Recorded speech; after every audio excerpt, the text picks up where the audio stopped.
I wanted to ask in regards to the dynamics between language and power and how it manifests over time. Can you talk a little bit about that? Well, there are many dimensions to it.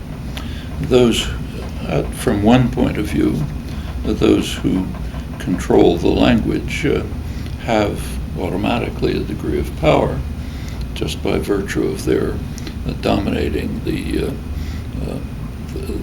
language, the prestige language of the community.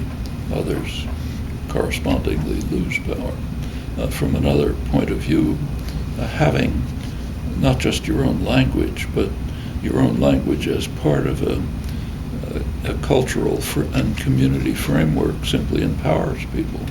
There's a big difference between being an atomized individual in a not necessarily hostile, but at least an environment that has no specific meaning to you, and being a member of a live community with a history, with a family history, a community history, a culture that you participate in of all kinds, the arts, the common history, whatever cultural wealth, all centered around the language, which typically is the core of it. I mean, language is, after all, the distinctive human property. It's the fundamental property that distinguishes humans from other animals, and our creative capacities and endeavors pretty much grow out of having the language, a live language faculty. So for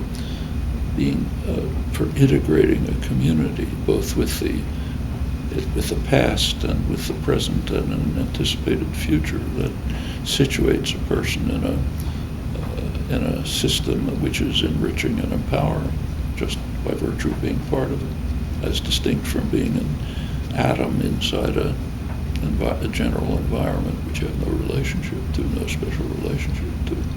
So there are many dimensions of relations between language and empowerment.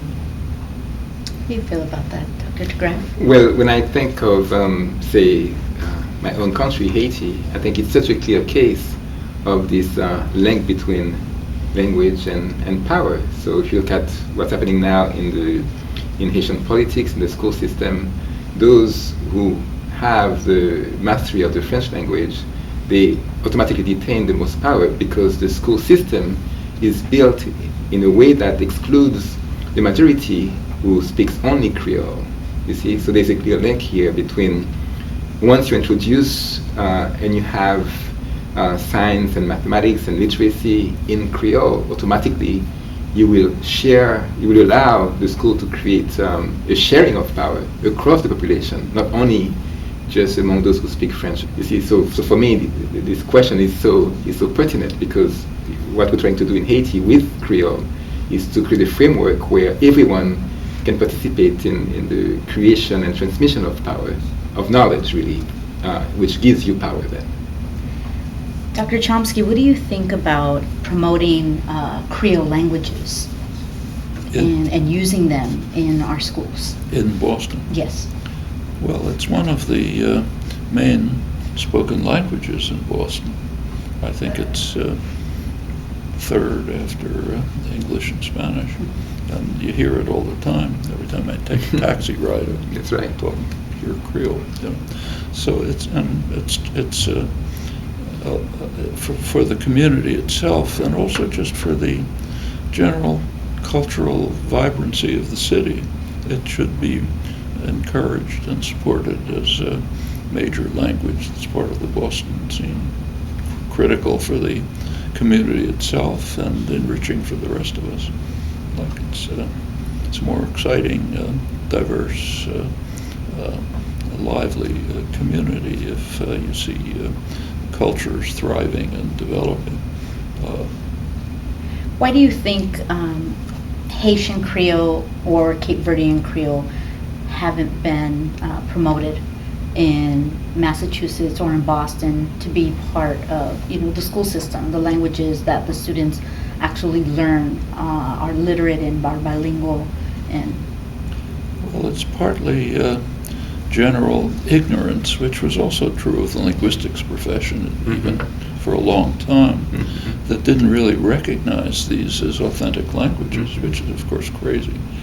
But it's the same. There was the same issue with Black English for a long time. It took a long time before even the profession came to understand, look, these are just languages just like English, it's just that we happen to have the power and they don't. And the same with Creole, it's just another language. And that, with all the richness, the productivity, the surrounding cultural wealth and so on that's associated with languages.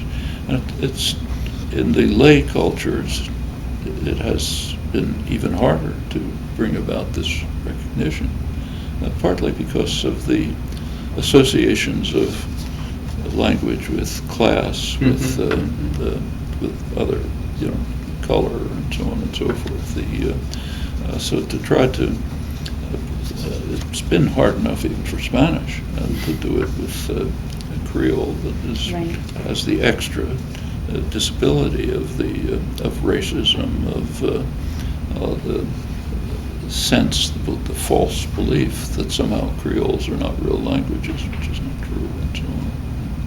That's where Michel's work has been particularly significant. Thank you. Even, I should say, within the profession, to make it clear, even to professional linguists, that their prejudices about the nature of Creole are just all false. A lot of very important linguistic work.